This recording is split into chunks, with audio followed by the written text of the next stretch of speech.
Welcome to Booze Motors. Today we're going to hoover out that disgusting interior and see what it looks like. We'll also be recovering the disgusting seats with those new seat covers I ordered. The eagle-eyed amongst you may also realise that since the last video I've blown in the back wing and the sills, so that's just another step closer.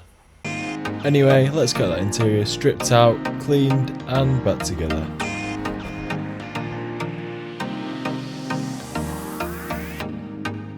Oh yeah, that's the bulk of it out there. These are just the rear spoilers that go on the back here. Also got the door cards, and then the rest of it is just junk that comes with a car at this price point. Low wishbone or something. A lovely pair of Primark sunglasses. A CD of whatever that is. Yeah.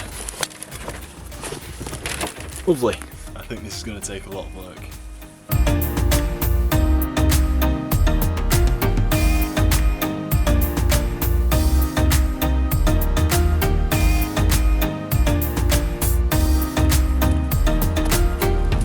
Look at the absolute state of this. I mean, yeah.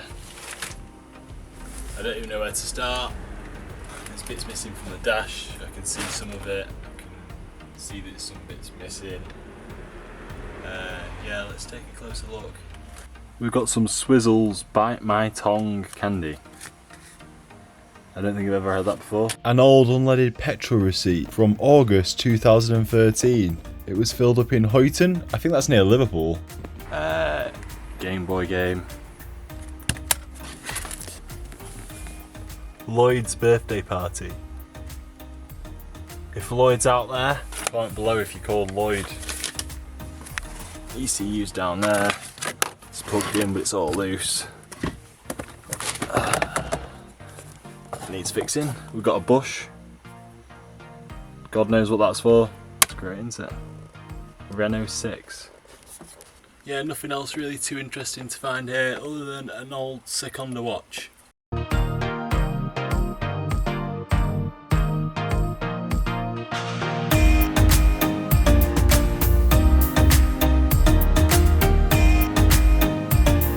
Definitely looking a lot smarter in here now. Yeah, I've refitted this as well. Yet to test and see why it was taken out in the first place. There's probably going to be something massively wrong with there. But yeah, in the last episode when I was talking about how bad the seats were, you can clearly see, I don't know if it's moth-eaten, old age, or just a bit of both, but yeah, it definitely needs the new seat covers going on here. But yeah, definitely a lot better. I'm just going to tidy up this ECU here, get that put away properly because we're not going to need to take that out again because there's not going to be any more welding needed to be done. And yeah, then hopefully we can start doing the actual seat covers, getting the new ones on and whatnot. Now, one of the worst features on the 944 is these door locks. They don't work like a normal car. They're not actually a mechanical lock behind there. They're literally just a switch that works off a chip in the key.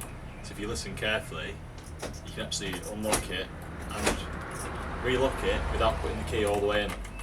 Obviously it still works like that as well, but even just in a little bit, and it still unlocks and locks the car. Now, the problem with these is, it's literally just a switch there, and then it controls an actuator on the inside. Now, once a car gets to a certain age, the locks start sticking, these fail, and then you get locked out of the car now and again. So the best way to sort it is to grease them up with a load of grease on all the points, and then spend half an hour doing this, making sure they're all free.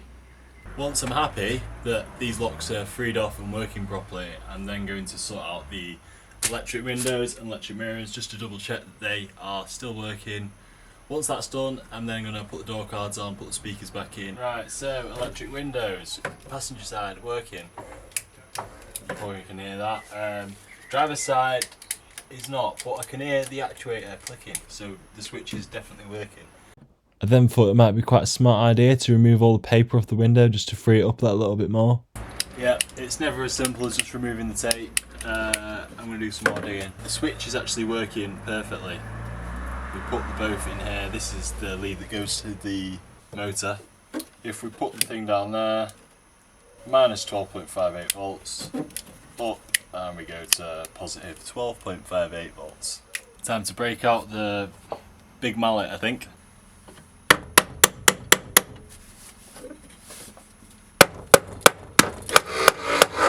Hey, there we go.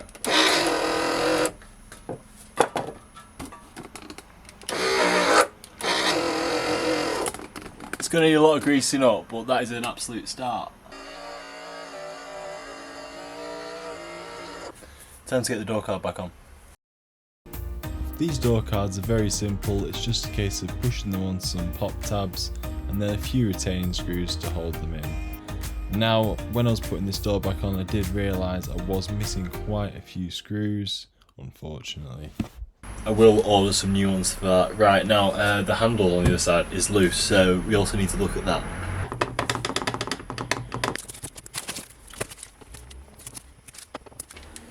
Right, now that is the wobbly handle sorted. It basically, this front end of the handle clips in like that, and then you've got a winding screw here that sort of pulls it in. Now where it clips into the front, there seems to be some sort of shim missing. Now I've made one out of a little bit of metal, packed it in, then tightened the nut down at the side here, and we've no longer got a wobbly handle. Right, this here is the top half of the rear seat cover off the car, ready for recovering. Just one thing before I start, I didn't actually realise, but we've still got the original parcel shelf here. You don't tend to see a lot of these. As they say, with old vinyl, it usually goes quite hard and firm. But yeah, these are rare as hen's teeth, as you just might say. Does need a bit of greasing up so it retracts properly, but it's nice to see on the car. Anyway, let's get this seat recovered and then it can go back on the car.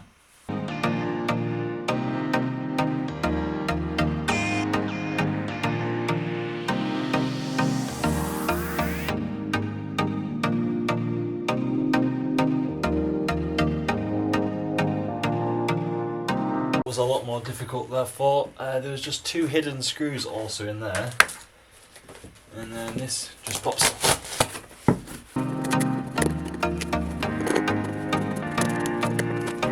As you can probably tell already, the old staples and old adhesive has been an absolute nightmare to get off.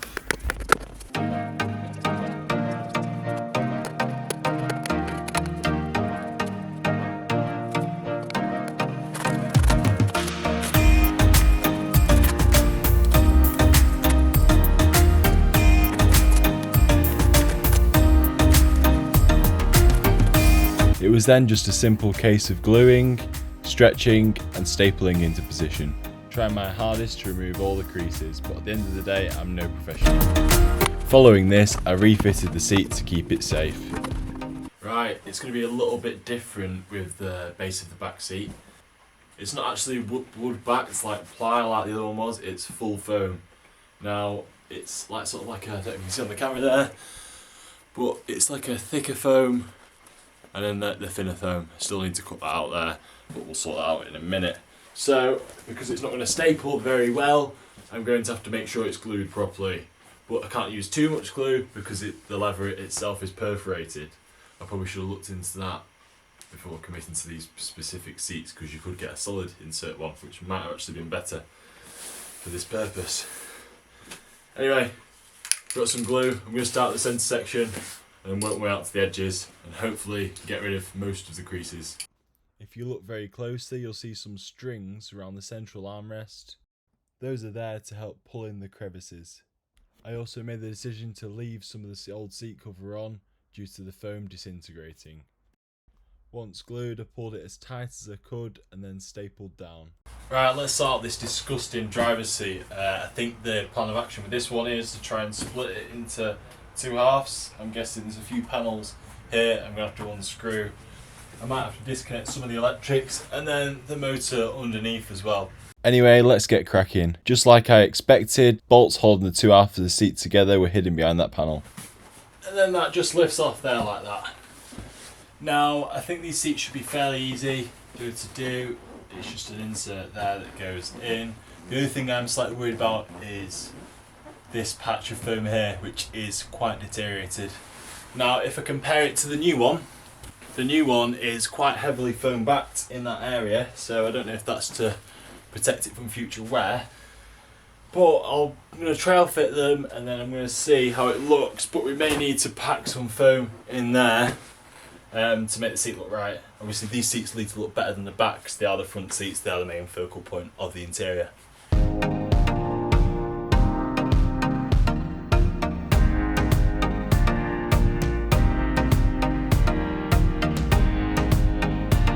The eagle-eyed amongst you may notice the cloth patch. After trowel fitting, I tried to glue some foam in there, but that didn't work. So for me, the better solution was to glue some cloth in there. That is the seat cover on there roughly, so it'll need a lot of pulling round and fettling onto the spikes. And then I've got a new pack of these clips as well to clip it round. So yeah, I cable tied the new seat cover to the frame, then when it was close, I could clamp the hog rings into place. And here's the final result for the top half of the seat, not too bad I don't think. Anyway, let's crack on with the base of the seat now.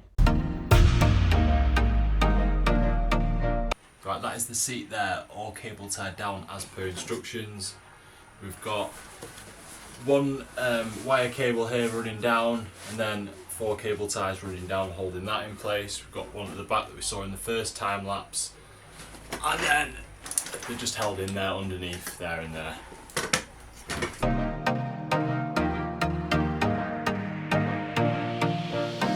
Now that's the final result for the 2 halves of the seats. Now it's just time to get them together so then we can see what they look like.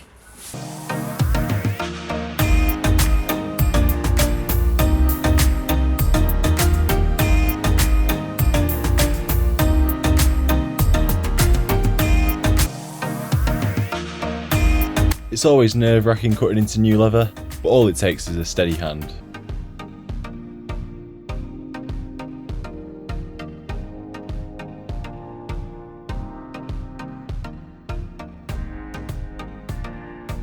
Finally, I reinstalled the plastic bolt covers, and that there is the front seat all finished. Right, that's one of the front seats covered now, just the other one to go. I'm going to do that off camera. Comment down below which one do you prefer, OEM or aftermarket. I know which one I prefer anyway. I think we'll wrap that video up there. As always, thank you so much for watching and we'll see you next time. Don't forget to like, comment and subscribe to see more.